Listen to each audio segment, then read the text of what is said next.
क्यान्टोनमेन्टको भौतिक पूर्वाधार र योद्धाहरूको रासन पानीको निम्ति भनेर राज्यबाट दिइएको रकम र त्यसको अडिट, त्यसको हिसाब किताब, त्यहाँ को थिए, कोले लिए भन्ने सबै रेकर्ड रहेको कुरा म मान्य सदस्यलाई जानकारी गराउन चाहन्छु।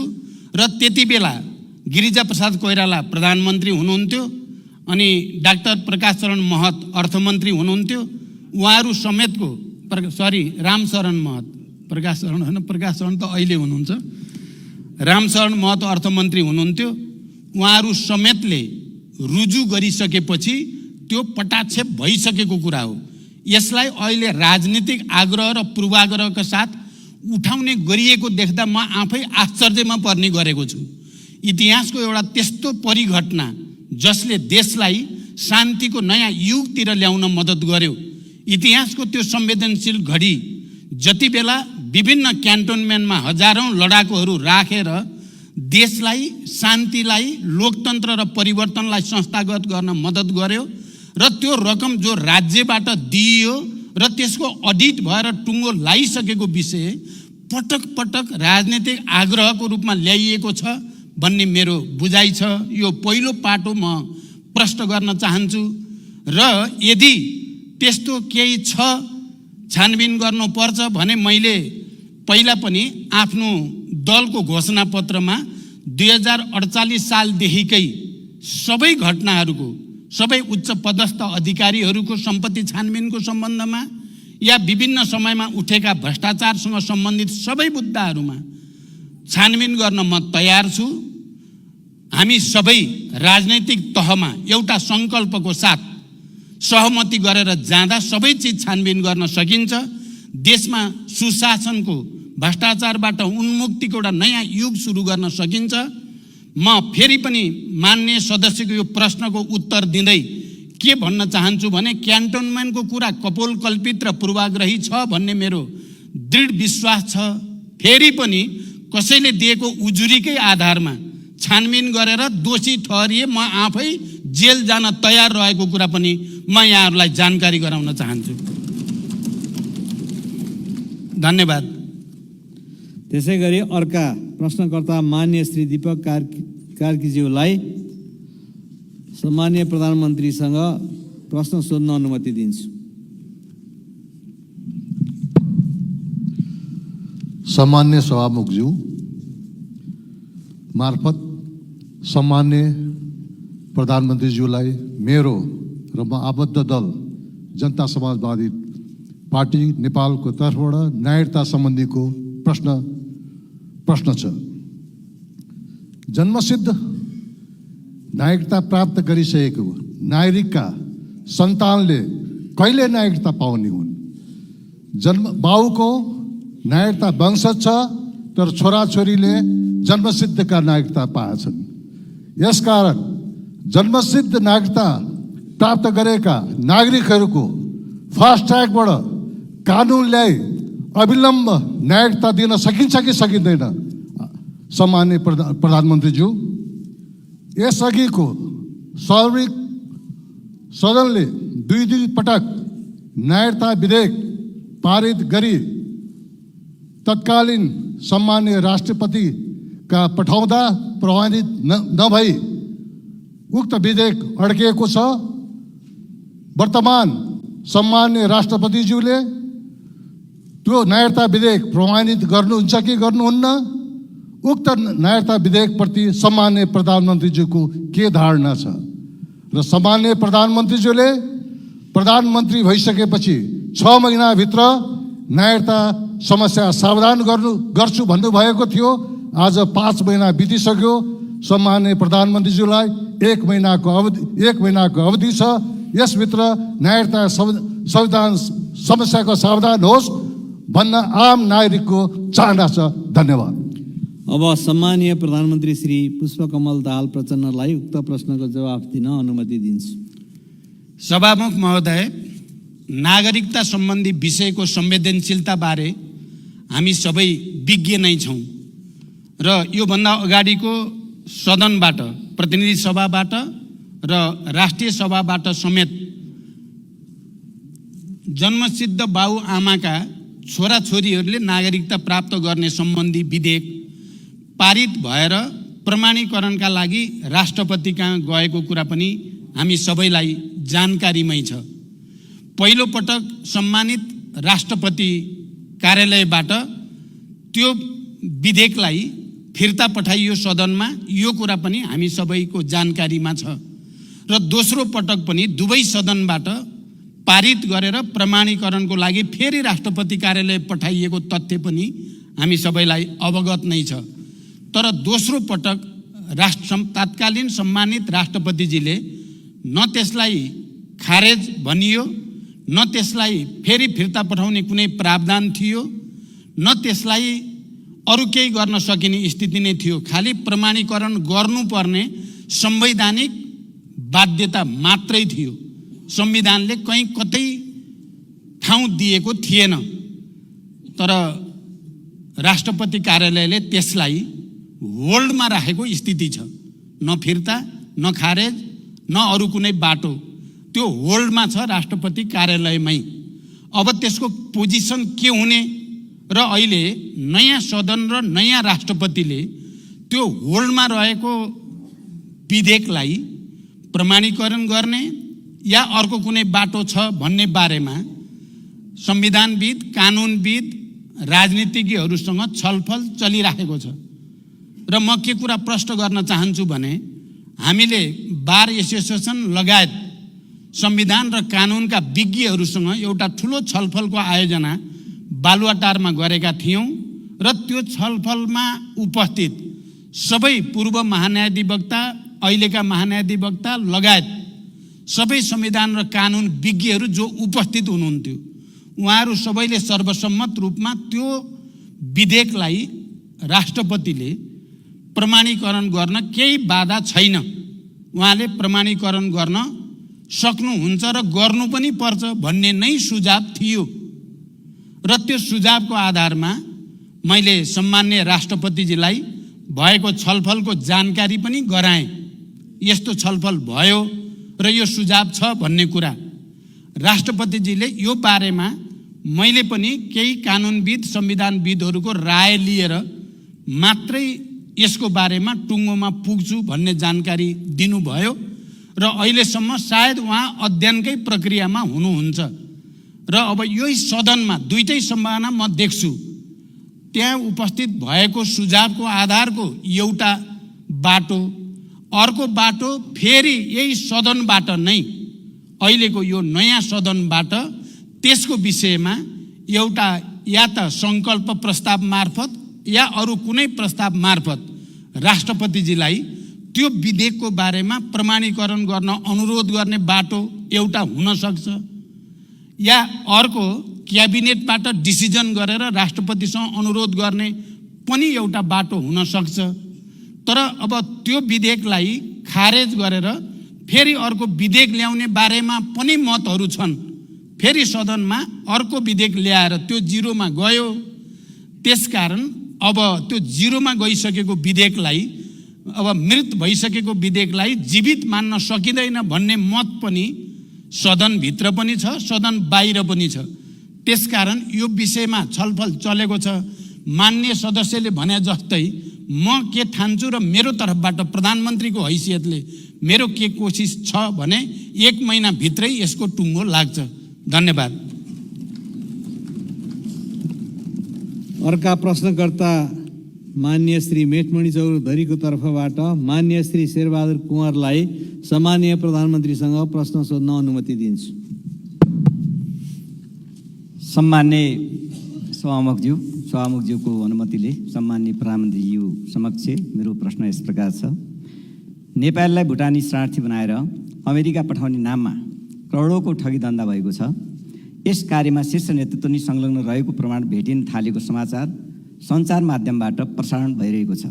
अझ आरोपित भई थुनामा रहेका व्यक्तिहरूले VVIPका निर्देशनमा भए गरिएका बयानहरू दिइरहेका छन्। खासमा यो के कुरा हो? मानौ अहिलेका VVIPहरूका संलग्न भएको प्रमाणहरू जुट्यो भने के गर्नुहुन्छ?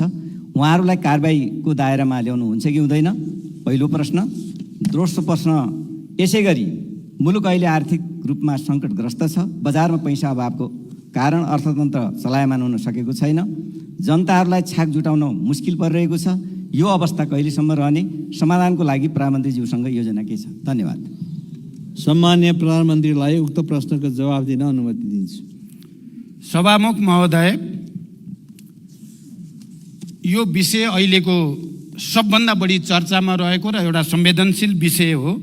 नेपाली नागरिकलाई नक्कली भुटानी शरणार्थी बनाउने अपराधको निष्पक्ष अनुसन्धान गरी प्रमाणका आधारमा दोषी देखेका जुनसुकै तहका पदाधिकारी तथा व्यक्तिलाई कानुनी कारबाहीको दायरामा ल्याउन यो सरकारले कुनै कसर बाँकी राखेको छैन र बाँकी राख्ने पनि छैन। नेपाल प्रहरीको निष्पक्ष र व्यावसायिक अनुसन्धान कार्यमा कुनै निकायबाट पनि हस्तक्षेप भएको छैन, हस्तक्षेप गरिने छैन र हस्तक्षेप हुन दिइने पनि छैन। भ्रष्टाचारसँग सम्बन्धित अन्य प्रकरणको पनि कानुन अनुसार अनुसन्धान र कारबाही हुने बेहोरा म प्रष्ट गर्न चाहन्छु। दोषी कोही पनि उम्किन नपाओस्, निर्दोष कोही पनि नपरोस् भन्ने हाम्रो जोड रहेको छ। जुनसुकै तह र तबकाका भए पनि यो अपराधमा संलग्न जो कोही पनि कानुनको दायरामा आउने नै छन् र त्यो प्रक्रिया अगाडि बढी पनि सक्नु भएको छ। मान्यले सोधे जस्तो भिआइपीहरू भिभिआइपीहरू पनि परि त राखेका छन्। त्यसकारण यसमा स्वतन्त्र र निष्पक्ष रूपले छानबिन भइरहेको कुरा त्यसले प्रमाणित गर्दछ। यस्ता विषयमा सरकारले कुनै आग्रह या कुनै पूर्वाग्रह नलिई निष्पक्ष, तटस्थ र व्यावसायिक छानबिन गरी अन्तिम निष्कर्ष निकाली अपराधीलाई कानुनको दायरामा ल्याउन जोड गरेको छ।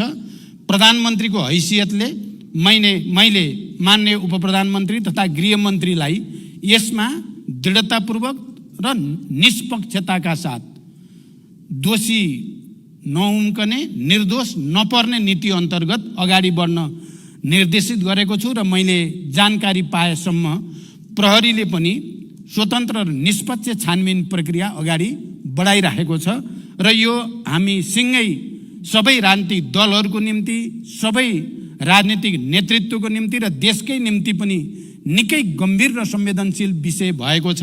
यो अब हामीले उचित निष्कर्षसहित दोषीलाई कारबाहीको दायरामा ल्याएर मात्रै सुशासनको एउटा नयाँ प्रक्रियाको थालनी गर्न सकिन्छ भन्ने सरकारको विश्वास पनि छ र सरकार त्यसमा दृढ पनि रहेको जानकारी गराउन चाहन्छु। धन्यवाद। अर्का प्रश्नकर्ता मान्य श्री अनिता देवीलाई सम्माननीय प्रधानमन्त्रीसँग प्रश्न सोध्न अनुमति दिन्छु। सम्माननीय सभामुख महोदय मार्फत सम्माननीय प्रधानमन्त्रीज्यूलाई प्रश्न राख्न चाहन्छु। किसानहरूलाई धानको बिउ छर्ने समय आइसक्यो। हामी आफ्नो जिल्ला क्षेत्रमा जाँदा किसानहरूको एउटै माग हुन्छ, यसपालि पनि मल र बिउ समयमा पाउँछ कि पाउँदैनन्। किसानहरूको माग पुरा गराउन जनमत पार्टीले लामो समयसम्म किसान आन्दोलन पनि गर्यो। जनमत पार्टीका नेता कार्यकर्ताहरूले गोली समेत खाए, जेलसम्म गए। अझै अनेकौं झुठा मुद्दाहरू किसान आन्दोलनकारीहरूमाथि लगाइएकै छ। त्यो फिर्ता लिने पहल पनि सरकारले गरेन। के यो सरकारले पनि किसानहरूलाई बेवास्ता गर्ने र किसान आन्दोलनकारीहरूलाई दमन गर्ने नीति नै लिएको हो त? धन्यवाद। सम्माननीय प्रधानमन्त्रीज्यूलाई उक्त प्रश्नको जवाफ दिन अनुमति दिन्छु। सभामुख महोदय, मान्यहरूलाई जानकारी भएकै विषय हो कि हाम्रो कृषिको उत्पादन र उत्पादकत्व मौसमी प्रणालीमा आधारित रहँदै आएको छ। किसानहरूलाई समयमा नै मल र बिउ उपलब्ध गराउन रासायनिक मल उत्पादन गर्ने कारखाना नेपालमा नै स्थापना गर्ने सम्बन्धमा गम्भीर ढङ्गले अध्ययन भइरहेको जानकारी गराउन चाहन्छु। सर्वसुलभ तरिकाले रासायनिक मल उपलब्ध गराउन रासायनिक मलमा अनुदान दिनुको साथै भारत सरकारसँग मल खरिदको सम्झौता भइसकेको जानकारी पनि म यो सम्मानित सदनलाई गराउन चाहन्छु। यस वर्ष समयमै मल बिउ उपलब्ध गराउन मैले बेलैमा कृषि मन्त्रालय लगायत सम्बन्धित निकायलाई निर्देशन दिइसकेको छु र कृषि मन्त्रालयबाट यस सम्बन्धी कार्य अगाडि बढी पनि सकेको छ। यस वर्षको नीति कार्यक्रम र बजेटमा कृषिलाई र किसानहरूको हितलाई अनि उत्पादन र रोजगारी सृष्टिको कुरालाई उच्च प्राथमिकता दिइने कुरा पनि म जानकारी गराउन चाहन्छु। धन्यवाद। अर्का प्रश्नकर्ता मान्य श्री सर्वेन्द्रनाथ शुक्लालाई सम्माननीय प्रधानमन्त्रीसँग प्रश्न सोध्न अनुमति दिन्छु। सम्माननीय सभामुख महोदय, सभामुख मार्फत मेरो सम्माननीय प्रधानमन्त्रीज्यूलाई प्रश्न छ कि भ्रष्टाचार निवारण सम्बन्धी ऐन कानुन, सुशासन अनुरूप राज्यको आचरण र सम्बन्धित निकायहरू बीच तालमेलको अभावले गर्दा भ्रष्टाचार विरुद्धका काम कारबाही यथेष्ट रूपमा अगाडि बढ्न सकेको छैन। यो समन्वय कहिलेसम्म गर्ने र कसरी हुने, यसबारे सरकारको योजना केही छ भने जानकारी पाऊँ। धन्यवाद। सम्माननीय प्रधानमन्त्रीलाई उक्त प्रश्नको जवाफ दिन अनुमति दिन्छु। सभामुख महोदय, भ्रष्टाचारलाई कुनै किसिमबाट पनि छुट दिनु हुँदैन र भ्रष्टाचार विरुद्ध शून्य सहनशीलताको नीतिको प्रभावकारी कार्यान्वयन गरी सबै प्रकारका अनियमितता, विकृति र विसङ्गतिलाई अन्त्य गर्ने दृढ इच्छा शक्तिको साथ सरकार अगाडि बढिरहेको जानकारी म गराउन चाहन्छु। अहिले यहाँ कतिपय सन्दर्भमा के भन्ने र प्रचार गर्ने पनि गरिएको छ भने यो नक्कली भुटानी शरणार्थीको इस्युलाई मात्रै सरकारले ध्यान दिएको छ कि भन्ने किसिमले प्रचार गरिएको छ। म मान्य सदस्यको प्रश्नको उत्तर दिँदै यो सम्मानित सदनलाई के जानकारी गराउन चाहन्छु भने अहिलेको सरकारले यो नक्कली भुटानी शरणार्थीको इस्यु मात्रै होइन, अन्य तमाम विगतका ठुल्ठुला घटना जो विवादमा रहे ती सबैको छानबिन गर्ने कुरा, सम्पत्ति शुद्धिकरणसँग सम्बन्धित ठुल्ठुला केसहरूलाई छानबिन गर्ने र दोषीलाई कारबाही गर्ने कुरा, अनि राजस्वमा भएका ठुल्ठुला चलखेलहरूलाई छानबिन गर्ने कुरा, अनि अरू पुँजी बजारसँग सम्बन्धित ठुल्ठुला सेटिङहरूलाई भत्काउने कुरा सरकारले सुरु गरिसकेको जानकारी म गराउन चाहन्छु। त्यसकारण यी भ्रष्टाचारसँग सम्बन्धित विषयका निम्ति आवश्यक परे ऐनहरूमा संशोधन गर्ने, आवश्यक ऐनहरू निर्माण गर्ने कुरालाई पनि अगाडि बढाउन जरुरी छ। यथार्थमा आज देश जसरी आर्थिक, राजनैतिक, सांस्कृतिक रूपले पनि गम्भीर अप्ठ्यारो स्थितिबाट गुज्रिनु परेको छ, त्यसको एउटा र भन्न सकिन्छ मुख्य कारण संस्थागत भ्रष्टाचार नै हो। चौतर्फी भ्रष्टाचार र विकृतिले गर्दा देश निकै अप्ठ्यारो ठाउँतिर जान थालेको हुनाले म यो सम्मानित सदनसँग र यसका सबै राजनीतिक नेतृत्वसँग अपिल गर्न चाहन्छु। हामीलाई अहिले एउटा अवसर छ, आफूलाई सच्याउने राजनीतिक दलहरू, यो सम्मानित सदनलाई पनि एउटा ठुलो ऐतिहासिक अवसर छ। भ्रष्टाचार र विकृतिका विरुद्ध, विसङ्गतिका विरुद्ध एउटा नयाँ अभियानको थालनी गरेर देशलाई एउटा साँच्चै लोकतन्त्र र गणतन्त्र, जनताको लागि, देशको लागि, विकासको लागि, समृद्धिको लागि, सुशासनको लागि सबैभन्दा राम्रो व्यवस्था हो भन्ने प्रमाणित गर्ने एउटा अवसर हामीलाई प्राप्त छ। यो अवसर हामी कसैले गुम्न नदिउँ भनेर म अपिल गर्न चाहन्छु। धन्यवाद। अर्का प्रश्नकर्ता मान्य सदस्य श्री गङ्गाराम चौधरीलाई सम्माननीय प्रधानमन्त्रीसँग प्रश्न सोध्न अनुमति दिन्छु। सम्माननीय सभामुख महोदय मार्फत सम्माननीय प्रधानमन्त्रीलाई मेरो प्रश्न। पहिलो प्रश्न, 2072 सालको टिकापुर घटनालाई लक्षित बनाएर गरेको सर्वोच्च अदालतको फैसलालाई भूमिपुत्रहरू र नागरिक मुक्ति पार्टीले सम्मान गर्दछ। साथै सम्मानित सर्वोच्च अदालतको फैसलालाई सबैले सम्मान गर्नुपर्नेछ र गर्नु पनि पर्दछ। तर सम्माननीय सभामुख महोदय, पहिचान सहितको आफ्नो हक अधिकार माग्दा गरिएको आन्दोलनमा सम्मानित सर्वोच्च अदालतबाट गरिएको फैसला न्यायपूर्ण भयो र थारूहरूले 2072 सालमा आफ्नो हक अधिकार सभामुख महोदय, यसको जवाब सभामुख मार्फत मैले माननीय गृहमन्त्री र सम्माननीय प्रधानमन्त्रीज्यूबाट पाउनै पर्छ। दोस्रो प्रश्न, सभामुख महोदय, माननीय रेशम चौधरी लगायत टिकापुर राजबन्दीहरू अन्यायमा परेका छन्। टिकापुर घटनापछि गृषलाल चन्दको संयोजकत्वमा लाल आयोग प्रतिवेदन तयार गरिएको थियो, तर हालसम्म त्यो लाल आयोग प्रतिवेदन कहाँ छ, कोसँग छ, त्यसको जिम्मेवारी कसले लिएको छ, त्यो प्रतिवेदन सरकार किन लुकाइएर राखेको छ? सम्मानित अदालतको फैसला स्वीकारेर हाम्रा नेता जेलमा बस्नुपर्ने, तर सरकारले सम्मान्य अदालतको फैसला नतिर्ने, सम्मानित सर्वोच्च अदालतले लाल आयोग प्रतिवेदनलाई सार्वजनिक गर्न नदिएको जानकारी अहिले सम्मान्य प्रधानमन्त्रीज्यूबाट मैले पाएँ। तर सम्मानित सर्वोच्च अदालतले लाल आयोग प्रतिवेदनलाई सार्वजनिक गर्न दिएको आदेशलाई पनि हालसम्म सरकारले सार्वजनिक गराउन नसक्नु कति अन्यायपूर्ण छ। सभामुख महोदय, त्यो लाल आयोग प्रतिवेदन सार्वजनिक गर्न आखिर सरकारलाई बाधा अर्चन हुने समस्या के छ, कहाँ छ, त्यसको के रहस्य लुकेको छ, त्यो प्रतिवेदनमा कुन जाडुको छरी छ, अरू को फस्दैछन् त्यो प्रतिवेदनमा, कतै अरू राजनीतिक दलका कार्यकर्ता र नेता बचाउनलाई त्यो प्रतिवेदन लुकाएर राखेको त होइन। सभामुख महोदय, म सभामुख महोदय मार्फत आज प्रधानमन्त्रीज्यूलाई प्रश्न गर्न चाहे, लाल आयोग प्रतिवेदन सार्वजनिक गर्न किन सरकार डराइरहेको छ?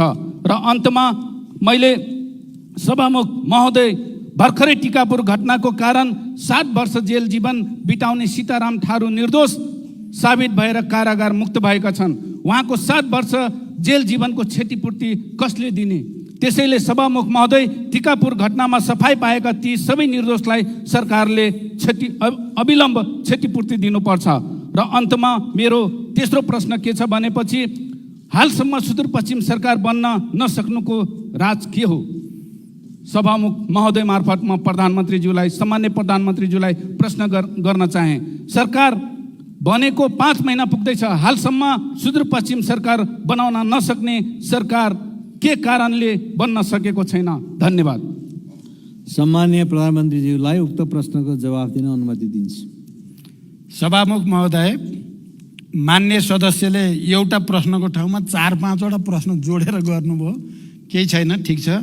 लाल आयोगको प्रतिवेदनबारे मैले अघि नै प्रश्न गरिसकेको छु र सरकार यो प्रतिवेदन सार्वजनिक गर्ने पक्षमा नै छ भन्ने कुरा पनि मैले अघि नै भनिसकेको छु। किनकि म नै प्रधानमन्त्री हुँदा नै यो आयोग गठन भएको हुनाले, तर त्यसमा जे व्यवहारिक र कानुनी जटिलता छन् तिनलाई फुकाएर मात्रै त्यसलाई सार्वजनिक गर्न सकिन्छ भन्ने कुरा म प्रश्न गर्न चाहन्छु। र राजनीतिक आन्दोलनका कारण जेल जीवन बिताइरहेका बन्दीहरूका सम्बन्धमा सरकारको यसै सम्मानित संसदमा विधेयक प्रस्तुत भइसकेको छ र विधेयक छिटै निष्कर्षमा पुग्ने पनि म विश्वास व्यक्त गर्न चाहन्छु। खाली थरुहट आन्दोलनसँग सम्बन्धित मात्र होइन, मधेस आन्दोलन लगायत अन्य आन्दोलनसँग सम्बन्धित बन्दीहरूको रिहाईको विषय पनि त्यो विधेयकमा रहेको जानकारी पनि म गराउन चाहन्छु। त्यो विधेयक यसै सदनमा दर्ता भइसकेको छ र हामी छिटै त्यसलाई पारित गर्दैछौँ र त्यो विधेयकको बाटो गरी अनि बन्दी रिहा गर्ने बाटो पनि हामी अगाडि बढ्नेछौँ। यो कुरा पनि म प्रश्न गर्न चाहन्छु। तपाईले रेशमलाल चौधरीको बारेमा जसरी प्रश्नसँग प्रश्न राख्नु भएको छ, म के विश्वास दिलाउन चाहन्छु भने रेशम चौधरीको विषयमा हामीले यस अगाडि पनि अध्यादेश ल्याएर भए नि उहाँलाई छुटाउने प्रयास हामीले गरेकै हो। अदालतबाट जे फैसला भए पनि छिटो फैसला होस् भन्नको निम्ति हामीले सबैतिर कुनै न कुनै रूपमा आवाज उठाएकै हो र अहिले टुङ्गिएको छ। अब यो विषयलाई कसरी समाधान गर्ने विषयमा हामी निकै गम्भीर छौँ र मलाई विश्वास छ यसको छिटै एउटा टुङ्गोमा हामी पुग्नेछौँ। धन्यवाद। अर्का प्रश्नकर्ता मान्य सदस्य श्री प्रेम सुवाललाई सम्माननीय प्रधानमन्त्रीजीसँग प्रश्न सोध्न अनुमति दिन्छु। सभामुख महोदय, सभामुखज्यू मार्फत प्रधानमन्त्रीजीलाई जिज्ञासा राख्न चाहन्छु। प्रधानमन्त्रीजीले नेपाललाई स्विजरल्यान्ड र सिङ्गापुर जस्तै बनाउने भन्नुहुन्थ्यो। ती दुवै देश कस्ता थिए? अहिले नेपाललाई, नेपाली नागरिकलाई नक्कली भुटानी शरणार्थी बनाउने देश किन बनाउनु भयो? नक्कली भुटानी शरणार्थी बनाउने नाउँमा राज्य विरुद्धको कसुर, मानव बेचबिखन तथा वसार पसार, सङ्गठित अपराध, सरकारी कागजात छाप तथा दस्तखत कृत्य, सार्वजनिक सम्पत्ति दुरुपयोग, सरकारी गाडीमा भ्रष्टाचारको करोडौँ रुपियाँ वसार पसार, ठगी लगायत काण्ड मचाएका आरोपीहरूलाई के कस्तो कारबाही हुने हो त्यो यहाँले केही अनुमान गर्नुभएको छ? यसमा प्रधानमन्त्री हुनुभएकाहरू सबै जिम्मेवार हुनु पर्दैन र? यति बेलै 3 दलबीच सहमति पनि भयो समिति भागभन्दा लगायतमा। यो नक्कली भुटानी शरणार्थी काण्डका आरोपीहरूलाई उन्मुक्ति दिने तयारी त होइन। महान्यायाधिवक्ताको कार्यालयले तत्कालीन सरकारी ललिता निवासको सरकारी जग्गा व्यक्तिको नाममा दर्ता गर्ने मुद्दालाई दर्तै गर्न लगाएन। के यो नक्कली भुटानी शरणार्थीको मुद्दा पनि महान्यायाधिवक्ताको कार्यालयले फलानालाई छोडिदिनु, फलानालाई मुद्दा दिनु भनेर आदेश दिने हो कि अथवा मुद्दै नलाग्ने हो कि, र महान्यायाधिवक्ताको कार्यालयलाई प्रधानमन्त्रीद्वारा त्यस्तो आदेश जाने हो कि, र साथसाथै खोप विश्वविद्यालय विधेयक पारित नभई ज्ञानमा आधारित अर्थतन्त्र निर्माण कसरी हुन्छ? धन्यवाद। सम्माननीय प्रधानमन्त्रीलाई उक्त प्रश्नको जवाफ दिन अनुमति दिन्छु। सभामुख महोदय, नेपाली नागरिकलाई नक्कली भुटानी शरणार्थी बनाउने सङ्गठित अपराधका सम्बन्धमा मैले यसअघि नै धेरै प्रश्न पारिसकेको छु। सरकार पुरै दृढ छ, कसैप्रति पनि कुनै आग्रह र पूर्वाग्रह राखिने छैन, कुनै पनि अपराधीलाई छुट दिइने छैन। यति भनिसकेपछि म मान्य सदस्य र उहाँ मार्फत यो सम्मानित सदनलाई के कुरा प्रश्न गर्न चाहन्छु भने यो केस चाहिँ, यो इस्यु भनौँ मुद्दा अब कुनै पार्टी विशेषको, सरकार विशेषको या कुनै नेता विशेषको मात्रै रहेको छैन। यो आम जनताको विषय भइसकेको छ। यो विषय राष्ट्रिय मात्रै होइन, यो अन्तर्राष्ट्रिय विषय पनि भइसकेको छ। सबै अन्तर्राष्ट्रिय सङ्घ संस्थाहरूले पनि बडो गम्भीर रूपले यो विषय हेरिसकेको अवस्था पनि छ। एकातिर सरकार दृढताको साथ दोषीलाई नछोड्ने, निर्दोषलाई नपार्ने नीति अन्तर्गत एउटा निष्कर्षमा पुर्याउन अगाडि बढेको छ भने अर्कोतिर जनता र विश्वको नजर पनि यसमा परेको हुनाले मान्य सदस्यले कुनै शङ्का गर्नु पर्दैन। यसको तात्विक निष्कर्षमा पुर्याउन सरकार दृढ रहेको छ। गुणस्तरीय शिक्षा प्रदान गरी शिक्षालाई रोजगारीमूलक र जीवन उपयोगी बनाउने नीति सरकारले लिएको छ। गुणस्तरीय शिक्षा प्रदान गर्न खोप विश्वविद्यालय लगायत अन्य विश्वविद्यालयहरू माग र आवश्यकताका आधारमा कानुन बनाउँदै सञ्चालनमा लैजाने जानकारी पनि म गराउन चाहन्छु। मैले खोप विश्वविद्यालय आफैले पनि गएर त्यसको अध्ययन अनुगमन गरेको छु। मेरो रुचि छ त्यसमा, त्यसकारण यसलाई अगाडि बढाउने कुरामा म मान्य सदस्यलाई विश्वास दिलाउन चाहन्छु। धन्यवाद। अर्का प्रश्नकर्ता मान्य सदस्य श्री चित्रबहादुर केसीलाई सम्माननीय प्रधानमन्त्रीसँग प्रश्न सोध्ने अनुमति दिन्छु।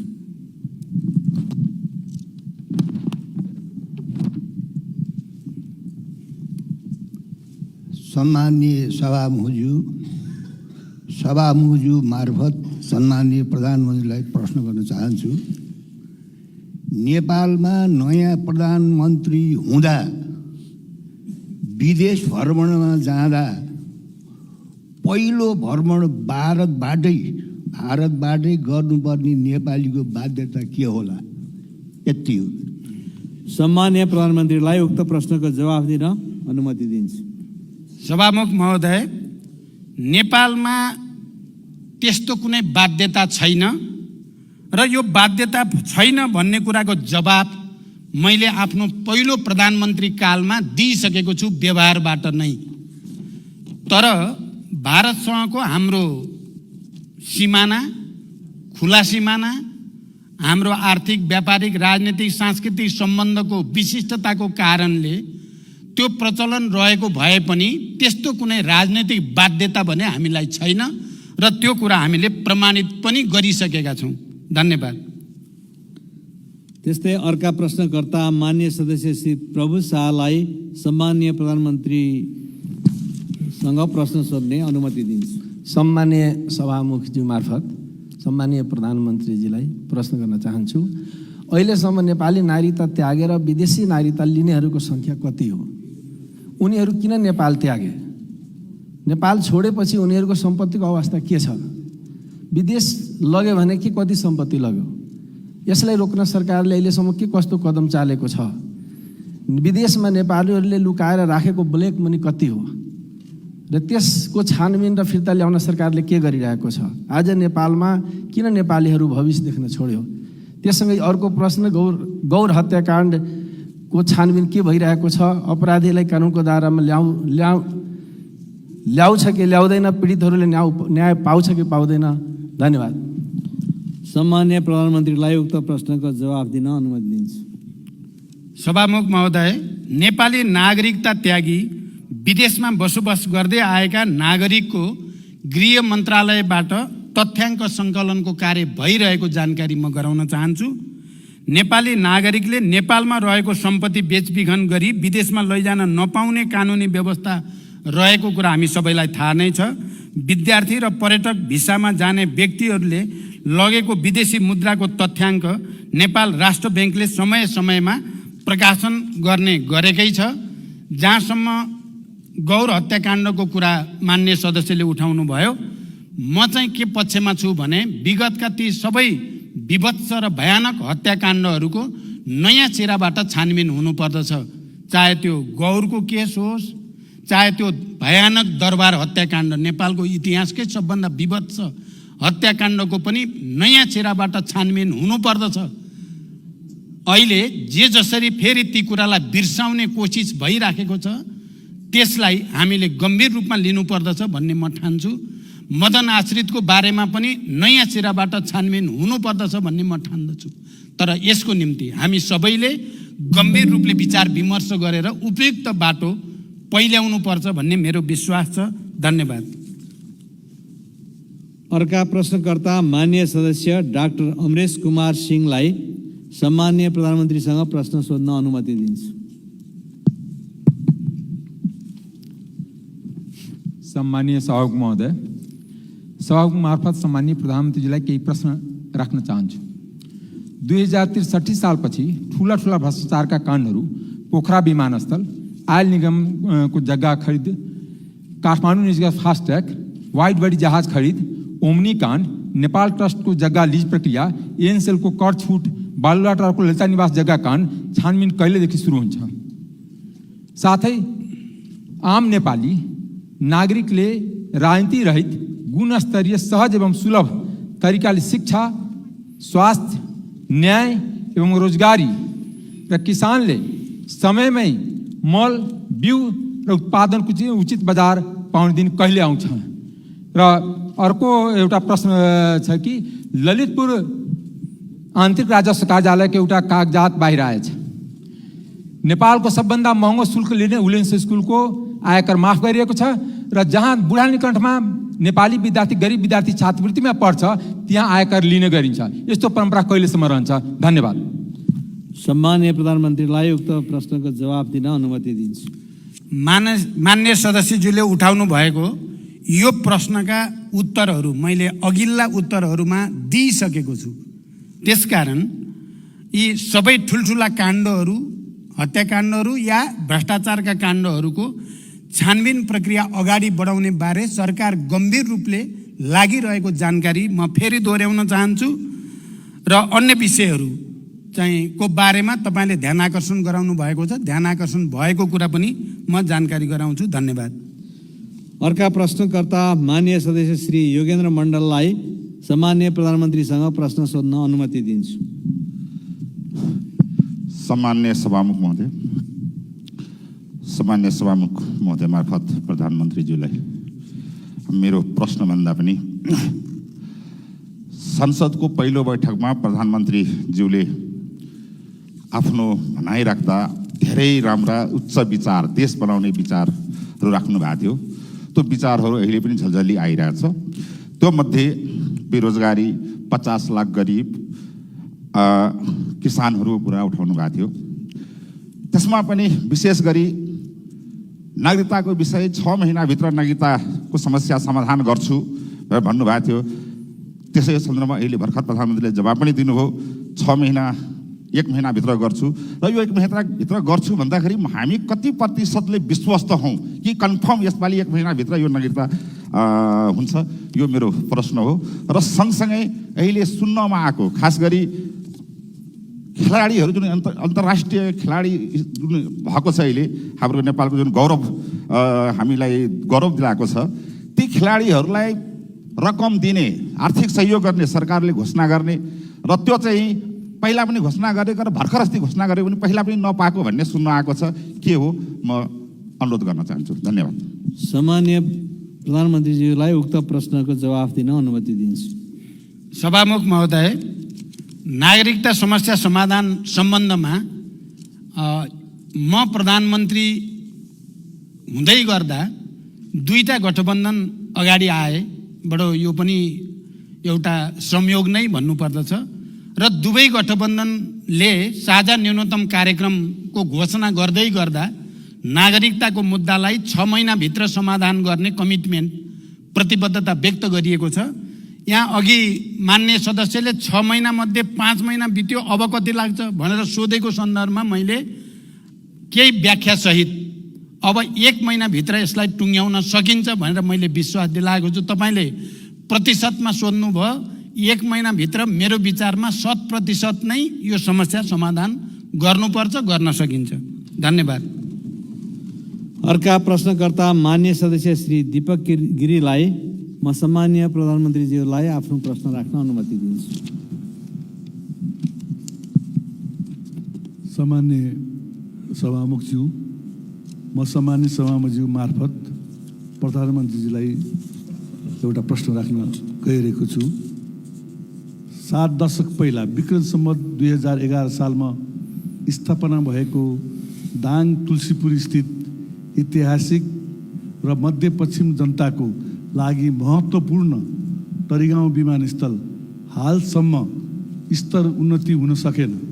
हाल तपाईँको प्रधानमन्त्री कालमा ATR 72 वा सो सरह जहाज अवतरण र उडान गर्न सक्ने गरी सो विमानस्थलको धावन मार्ग स्तर उन्नति हुँदैछ भन्ने र चर्चा चलेको छ।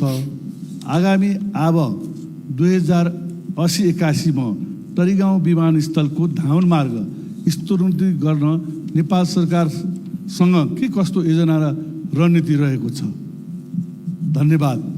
जय नेपाल। सम्माननीय प्रधानमन्त्रीलाई उक्त प्रश्नको जवाफ दिन अनुमति दिन्छु। सभामुख महोदय, देशको एउटा मेरुदण्डकै रूपमा रहेको हवाई सेवालाई सुरक्षित, भरपर्दो, व्यवस्थित र अन्तर्राष्ट्रिय स्तरको बनाउन सरकार प्रयत्नशील रहेको कुरा म जानकारी गराउन चाहन्छु। दाङ तुलसीपुर स्थित तरिगाउँ विमानस्थललाई क्षेत्रीय विमानस्थलका रूपमा विकास गर्न संस्कृति, पर्यटन तथा नागरिक उड्डयन मन्त्रालयले सम्भाव्यता अध्ययन गरिसकेको छ। यसलाई स्तरोन्नति गर्ने कार्यलाई उच्च प्राथमिकतामा राखिएको छ। हामीले अन्तर्राष्ट्रिय स्तरको विमानस्थल निर्माणको कुरालाई प्राथमिकतामा राखेका छौँ, तर त्यसको बारेमा जति गम्भीर ढङ्गले विचार गरिनुपर्ने हो, कुन हवाई मैदान सबभन्दा पहिला बनाउनु पर्ने हो, कुन पछि बनाउनु पर्ने हो भन्नेमा कहीँ न कहीँ हामी चुकेको महसुस हुन्छ। हामीले फास्ट ट्र्याक भनेर अरबौँ खर्च गरेर फास्ट ट्र्याक रोड बन्दैछ, सेनाले त्यसलाई अगाडि बढाइरहेको छ। यहाँहरूलाई जानकारी भएकै छ, केही दिन अगाडि मात्रै म लगायत सरकारको एउटा उच्चस्तरीय टोलीले त्यसको अनुगमन भ्रमण पनि गर्यो। त्यो फास्ट ट्र्याक रोड यथार्थमा तराई मधेसलाई र मुख्यतः निजगढ विमानस्थललाई टार्गेट गरेर बनाउने निर्णय गरिएको हो। त्यसकारण निजगढ विमानस्थललाई अगाडि बढाउने कुरामा पनि सरकार प्रतिबद्ध छ र समग्रमा नेपालको हवाई सेवालाई व्यवस्थित गर्ने कुरामा सरकार दृढताको साथ अगाडि बढेको जानकारी गराउन चाहन्छु। धन्यवाद। अर्का प्रश्नकर्ता मान्य सदस्य श्री रघुजी पन्तलाई सम्माननीय प्रधानमन्त्रीसँग आफ्नो प्रश्न राख्न अनुमति दिन्छु।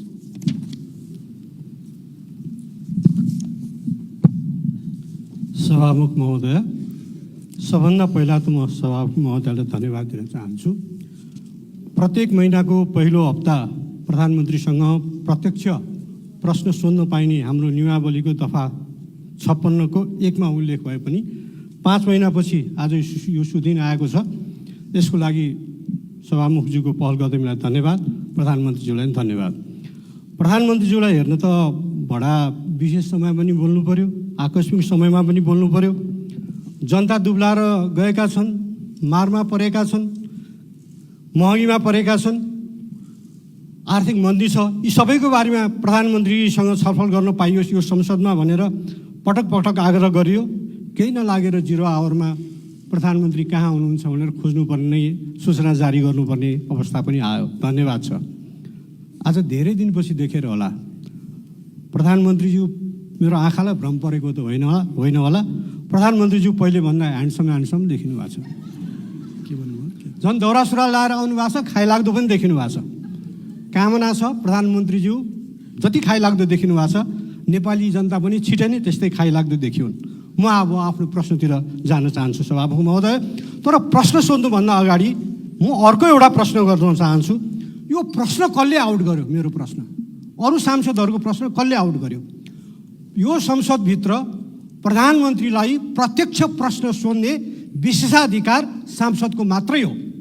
सांसदले त्यो प्रश्न नसोध्दै ती प्रश्नहरू अखबार र सञ्चार माध्यमहरूमा आउनु उपयुक्त हुँदैन। मैले बुझेसम्म यस्ता विषयहरू सांसदको विशेषाधिकारसँग सम्बन्धित कुरा हुन्। यो जहाँबाट गएको भए नि म यसलाई ठुलो इस्यु बनाउन चाहन्न, तर आइन्दा यहाँ प्रश्न सोध्नुभन्दा अगाडि सांसदले सोधिने प्रश्नहरू आउट हुनु हुँदैन। हाई स्कुलको प्रश्न आउट भए पनि, कलेजको प्रश्न आउट भए पनि, संसदको प्रश्न आउट भए पनि त्यो राम्रो मानिँदैन। मेरो प्रश्न छ,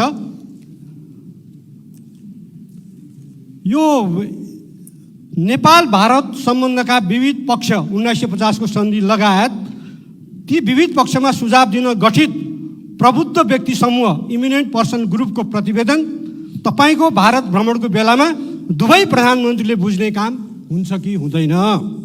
यदि भारत भ्रमणको बेलामा बुझ्ने काम भएन भने यो प्रतिवेदन तपाईले नेपाल फर्केपछि कहिले बुझ्नुहुन्छ? लिम्पियाधुरा, कालापानी, लिपुलेख सहित मिचिएका भूमि फिर्ता गरी नेपाल भारत बीच सीमा समस्या समाधान गर्ने विषय तपाईको भ्रमणको कार्यसूचीमा परेको छ कि छैन? धन्यवाद। सम्माननीय प्रधानमन्त्रीलाई उक्त प्रश्नको जवाफ दिन अनुमति दिन्छु। सभामुख महोदय, मान्य सदस्यले मेरो अलि धेरै नै प्रशंसा भनौँ कि व्यङ्ग के भन्ने हो, त्यसको लागि धन्यवाद। म धेरै खाइलाग्दो भएको छु जस्तो लागेको छैन। मेरो तौल चाहिँ घटिराखेको छ, देख्दाखेरि तपाईँले राम्रो देख्नुभएछ। तपाईँको आँखालाई पनि धन्यवाद। अब अर्को चाहिँ मान्य सदस्यले बडो मार्मिक ढङ्गले राख्नुभयो।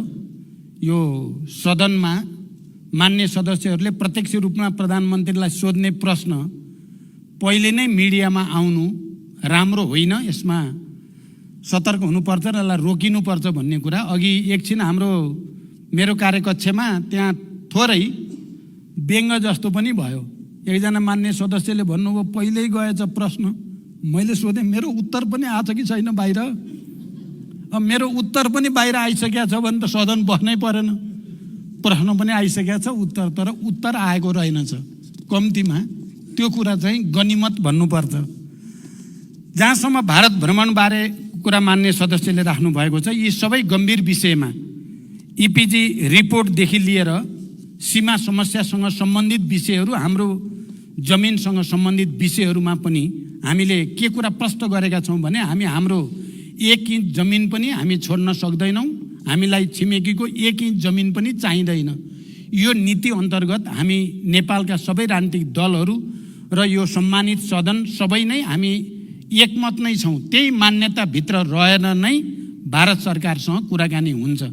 जहाँसम्म त्यसलाई बुझ्ने या नबुझ्ने कुरा रिपोर्टलाई या देशभित्र आएपछि के हुन्छ भन्ने कुरा भारत भ्रमणमा गएर कुरा गरिसकेपछिको परिस्थितिमा मात्रै भन्न सकिन्छ। तर म के विश्वास दिलाउन चाहन्छु भने नेपालको राष्ट्रिय हित, नेपालको राष्ट्रिय एकता, अखण्डता र स्वाधीनतामा कुनै किसिमको सम्झौता या कुनै किसिमको भ्रम पर्न दिइने छैन। यति विश्वास चाहिँ म दिलाउन सक्छु। धन्यवाद। अर्का प्रश्नकर्ता मान्य सदस्य श्री दिलेन्द्र प्रसाद बडुललाई सम्माननीय प्रधानमन्त्रीसँग आफ्नो प्रश्न राख्न अनुमति दिन्छु। सम्माननीय सभामुख महोदय, सम्माननीय प्रधानमन्त्रीलाई मेरो प्रश्न छ। सम्माननीय प्रधानमन्त्रीको आसन्न भारत भ्रमणमा देशको पश्चिमोत्तर सीमा कालापानी, लिफुलेक र लिम्पियाधुराको सीमा विवादको एजेन्डा समावेश छ या छैन? यस सन्दर्भमा उच्चस्तरीय वार्ताको कूटनीतिक तयारी के छ? स्पष्ट जानकारी चाहियो। हस्, धन्यवाद। सम्माननीय प्रधानमन्त्रीलाई उक्त प्रश्नको जवाफ दिन अनुमति दिन्छु। सभामुख महोदय, नेपालको परराष्ट्र नीति संयुक्त राष्ट्रसङ्घको बडापत्र असंलग्नता र पञ्चशीलको सिद्धान्तमा आधारित रहेको कुरा यो सम्मानित सदनलाई जानकारी नै छ। राष्ट्रको सर्वोपरि हितलाई ध्यानमा राखी छिमेकी राष्ट्र लगायत सबै मित्र राष्ट्रसँग देशको सार्वभौम सत्ता, अखण्डता, स्वतन्त्रता, पारस्परिक सम्मान र लाभका आधारमा द्विपक्षीय सम्बन्ध विस्तार गर्ने नेपालको परराष्ट्र नीतिलाई निरन्तरता दिने प्रतिबद्धता व्यक्त गर्न चाहन्छु। सीमा सम्बन्धी सबै समस्याहरू पनि कूटनैतिक माध्यमबाट समाधान गरिने र छिमेकी मित्र राष्ट्रहरूसँग सौहार्द र घनिष्ठ सम्बन्ध कायम गर्ने नीति सरकारले लिएको छ। नेपाल भारत सम्बन्धका विविध पक्षहरूलाई पुनरावलोकन गरी समसामयिक बनाउने कार्यमा कूटनीतिक पहलहरू जारी रहेको जानकारी पनि यस सम्मानित सदनलाई गराउन चाहन्छु। नेपाल आफ्नो 1 इन्च भूमि पनि अन्य राष्ट्रलाई नदिने र अरू राष्ट्रको भूमि नलिने सिद्धान्तमा अडिग छ। यसै सिद्धान्तमा रहेर छिमेकीसँग सम्बन्ध कायम गर्न नेपाल प्रयत्नशील रहेको छ। मेरो निकट भविष्यमा हुने भारत भ्रमण पनि नेपालको बृहत्तर हित अभिवृद्धि गर्ने कार्यमा केन्द्रित रहने विश्वास म व्यक्त गर्न चाहन्छु। धन्यवाद। अर्का प्रश्नकर्ता मान्य सदस्य श्री विद्या भट्टराईलाई सम्माननीय प्रधानमन्त्रीसँग आफ्नो प्रश्न राख्न अनुमति दिन्छु। सम्माननीय सभामुख महोदय, म सम्माननीय सभामुख महोदय मार्फत सम्माननीय प्रधानमन्त्रीज्यूलाई प्रश्न गर्न चाहन्छु। मेरो प्रश्नलाई गम्भीरतापूर्वक सम्माननीय प्रधानमन्त्रीज्यूले सम्बोधन गर्नुहुनेछ भन्ने विश्वास समेत राख्न चाहन्छु। पहिलो प्रश्न, भ्रष्टाचार व्यथिति र आर्थिक सङ्कटले आम नागरिकलाई आक्रोशित बनाएको छ। चर्चित काण्डका रूपमा हिजो चर्चामा आएका व्हाइट बडी, एनसेल, क्यान्टोनमेन्टमा भएको भ्रष्टाचार, ललिता निवास लगायतका काण्डहरूको फाइल कहिले खुल्छ? सम्माननीय प्रधानमन्त्रीज्यू, मेरो अर्को प्रश्न रहेको छ, नक्कली भुटानी शरणार्थी प्रकरणमा अभियुक्त पहिचान गरी कारबाहीको प्रक्रिया अगाडि बढ्दा आम नागरिकमा उत्साह पैदा भएको छ, तर संशय पनि छ स्टन्ट र सस्तो लोकप्रियताका लागि मात्र हो कि? यदि होइन भने अनुसन्धानको निष्पक्षता र पारदर्शिता कसरी रहन्छ भन्ने आम नागरिकको जिज्ञासामा सम्मानित सदनलाई सम्माननीय प्रधानमन्त्रीज्यूले कसरी विश्वस्त बनाउन सक्नुहुन्छ? धन्यवाद। सम्माननीय प्रधानमन्त्रीलाई उक्त प्रश्नको जवाफ दिन अनुमति दिन्छु। सभामुख महोदय, भ्रष्टाचारसँग सम्बन्धित सबै प्रकरणको कानुन अनुसार अनुसन्धान र कारबाही हुने बेहोरा मैले अघिल्ला प्रश्नहरूका सन्दर्भमा पनि विस्तृत रूपमा र दृढताका साथ अगाडि राखिसकेको छु। सङ्गठित अपराध र भ्रष्टाचारलाई कुनै हालतमा छुट दिने छैन र भ्रष्टाचार विरुद्ध शून्य सहनशीलताको नीतिको प्रभावकारी कार्यान्वयन गर्ने व्यवस्था मिलाउन सरकार दृढ छ। सबै प्रकारका अनियमितता र भ्रष्टाचारजन्य कार्यहरूको अधिकार प्राप्त निकायहरूबाट छानबिन गरी टुङ्गोमा पुर्याउन र यस्ता सवालमा निर्ममतापूर्वक कारबाही गर्न यो सरकार प्रतिबद्ध रहेको कुरा पनि म फेरि दोहोऱ्याउन चाहन्छु। जहाँसम्म नक्कली भुटानी शरणार्थी बनाउने कुरा छ, यो 3 करोड करिब नेपालीहरूको आँखा केन्द्रित भएको र विश्वको ध्यान पनि केन्द्रित भएको हुनाले यो कुनै स्टन्टबाजी कसैले गर्ने कुरा सोच्नु पनि ठुलो भुल हुन्छ भनेर म राख्न चाहन्छु। हामी सबैको र देशकै इज्जतको प्रतिष्ठाको कुरा भएको छ यो, र भ्रष्टाचार र व्यथितिलाई रोक्ने प्रक्रियाको थालनी बिन्दु हुँदैछ यो नक्कली भुटानी शरणार्थीको इस्यु। त्यसकारण यसमा कुनै आशंका नगर्न र अहिले प्रहरीले जुन किसिमले गृह मन्त्रालय र प्रहरीले अनुसन्धान प्रक्रियालाई अगाडि बढाएको छ, त्यहाँ कुनै दबाब, कुनै हस्तक्षेप छैन। स्वतन्त्र ढङ्गले त्यो अगाडि बढेको विश्वास पनि म व्यक्त गर्न चाहन्छु र यो विषयमा मैले पर्याप्त व्याख्या गरिसकेको जानकारी सहित। धन्यवाद। अर्का प्रश्नकर्ता मान्य श्री रामहरि खतिवडालाई सम्माननीय प्रधानमन्त्रीसँग आफ्ना प्रश्न सोध्न अनुमति दिन्छु। सभामुख महोदय, हामीले यो कार्यक्रम नियावली अनुसार सुरुवात गऱ्यौँ। यसका लागि फेरि पनि म सभामुख र प्रधानमन्त्रीलाई नै धन्यवाद दिन चाहन्छु। मेरो प्रश्न छ, प्रधानमन्त्रीज्यू, प्रधानमन्त्री भएको 5 महिनाभन्दा बढी समय नागिसक्यो। देश अहिले आर्थिक रूपमा अलि सङ्कटग्रस्त छ भन्ने सूचनाहरू आएका छन्। देशको आर्थिक स्तर उन्नतिका लागि र सुशासनका लागि के योजनाहरू प्रधानमन्त्रीले पेश गर्नुभएको छ राजनीति स्थिरताका लागि नयाँ कार्यक्रमहरू के छन्? अझ ग्रामीण जनताको जीवन स्तर उकास्न कस्ता कार्यक्रमहरू जनताका बिचमा ल्याइँदैछ? भ्रष्टाचार निर्मूलनमा प्रधानमन्त्रीले प्रतिबद्धता गर्नुभएको छ। मेरो र तेरो भन्ने छुट्याउने प्रचलन हुन्छ हुन्न? र भूकम्प पीडितहरूलाई 72 सालमा गएको भूकम्पले क्षति भएका भूकम्प पीडितहरूलाई पहिलो किस्ताको 50,000 दिएर दोस्रो र तेस्रो किस्ताको घर बनिसकेपछि पनि अहिलेसम्म रकम नगएको 6,119वटा भूकम्प पीडितहरू छन्। उहाँहरूलाई कहिले त्यो रकम जान्छ र थप 1 लाख रुपियाँ दिने भनेर सरकारले निर्णय गरेको थियो, त्यो पनि कहिले जान्छ भनेर अनुरोध गर्न चाहन्छु। र सभामुख महोदय, करिब यो प्रश्न पनि अन्तिम होला। प्रधानमन्त्रीलाई ह्यान्डसम देख्ने चलन पनि यहाँ देखेका छौँ। सधैँ प्रधानमन्त्री आएपछि अलि ह्यान्डसम देख्ने पद्धति पनि कम होला। संसदमा उपस्थित भयो भने अरूले पनि ह्यान्डसम देख्ने, हामीले पनि देख्ने पद्धतिको विकास होस्। एउटा अन्त्यमा प्रश्न छ। देशको संसद अहिले आमरण अनसनमा बस्नु भएको छ सभामुखलाई विकास निर्माणका कार्यक्रम लिएर। यो कुरा सदन र सरकारलाई जानकारी छ कि छैन? धन्यवाद। सम्माननीय प्रधानमन्त्रीलाई उक्त प्रश्नको जवाफ दिन अनुमति दिन्छु। सभामुख महोदय, वर्तमान सरकार गठन भएपछि अर्थतन्त्रमा सुधार ल्याउने कुरालाई उच्च प्राथमिकतामा राखेको छ र त्यसको निम्ति विभिन्न उपाय र कदमहरू चालिएको छ। मौद्रिक नीति र वित्तीय नीतिको बीचमा सामञ्जस्यता ल्याउनको लागि राष्ट्र ब्याङ्क र अर्थ मन्त्रालयका बीचमा लगातार छलफल बहस गर्दै सहजीकरण गर्ने प्रक्रिया अगाडि बढेको छ। यी सबै सचेत र इमान्दार पहलकै कारण अहिले विप्रेषण र विदेशी मुद्रा सञ्चितमा उल्लेख्य सुधार भएको छ। साथै राहदानी, श्रम स्वीकृति, राष्ट्रिय परिचय पत्र लगायतका सार्वजनिक सेवा प्रवाहमा जनताले अनुभूत गर्ने गरी सुधार भएको छ। विकास निर्माण तथा सार्वजनिक सेवा प्रवाहको अनुगमनलाई थप सशक्त बनाइएको छ। राज्यप्रति जनताको विश्वास बढ्दै गएको छ। मुलुकमा सुशासन कायम गर्ने सम्बन्धमा सरकार स्पष्ट मार्गदर्शनका साथ अगाडि बढेको कुराले आम नागरिकमा राज्य र सरकारप्रतिको भरोसा बिस्तारै बढ्न थालेको छ। भ्रष्टाचार नियन्त्रणमा शून्य सहनशीलताको नीतिलाई अवलम्बन गर्दै कुनै पनि विषयमा सम्झौता नगर्ने र परिणाममा देखिने गरी कार्यान्वयन गर्न सरकार दृढ सङ्कल्पित छ।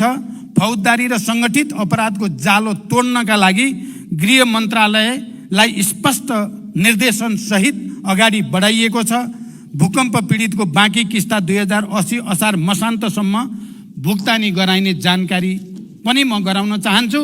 यति भनिसकेपछि म अन्तिममा, हुन त 2064मा विस्तृत शान्ति सम्झौता भएर देश सङ्घीय लोकतान्त्रिक गणतन्त्रमा प्रवेश गरेपछि हामी आर्थिक, सामाजिक, सांस्कृतिक, शिक्षा, स्वास्थ्यको दृष्टिकोणले हामी कहाँ आइपुगेका छौँ भन्ने कुराको संक्षिप्त केही तथ्याङ्क राखेर म बिदा हुन चाहन्छु। 64 र अहिले 79 को तुलना गर्दा यो नेपाल सरकारकै तथ्याङ्क विभागको सूचना हो। म शिक्षाको क्षेत्रमा के प्रगति भयो, कहाँ समस्या छ।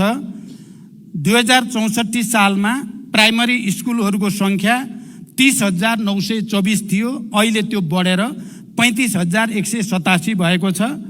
माध्यमिक तहका विद्यालयहरूको सङ्ख्या 10,636 थियो, त्यो अहिले बढेर 17,183 भएको छ। सेकेन्ड्री स्कुलहरूको उच्च माध्यमिकको 6,516 थियो 64मा, त्यो अहिले 10,984 भएको छ। अनि विद्यालयमा भर्ना हुनेको दर 64मा 95% थियो, अहिले 97% पुगेको छ। त्यस्तै साक्षरता प्रतिशत 64मा 61% थियो, अहिले त्यो बढेर 76% 76 भएको छ। स्वास्थ्यको क्षेत्रमा हस्पिटलको सङ्ख्या 2064मा 102 हस्पिटल थिए, अहिले 201 हस्पिटल छन्। डाक्टरहरूको सङ्ख्या 2064मा 1,627 थिए, अहिले 30,133 डाक्टर भएका छन् र यो आफैमा एउटा ठुलो चुनौती भएको छ हाम्रो स्वास्थ्य क्षेत्रको निम्ति।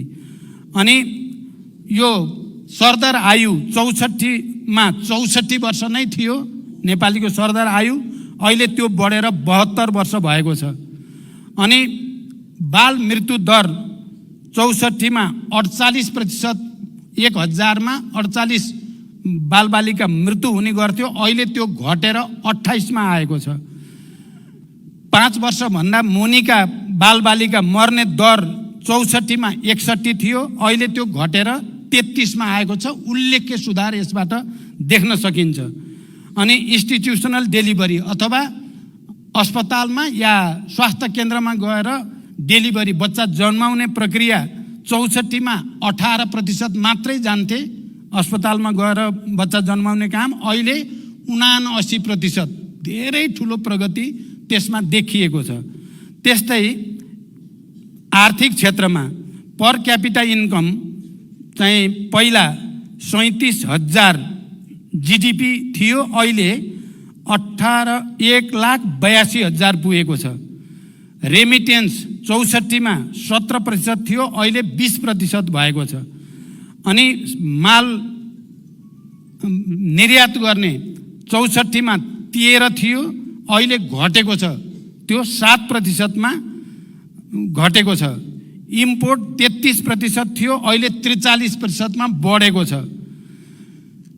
अनि कृषि मत्स्य पालन र चाहिँ फरेस्ट्रीमा 64 मा 32 थियो, अहिले 25 मा आएको छ।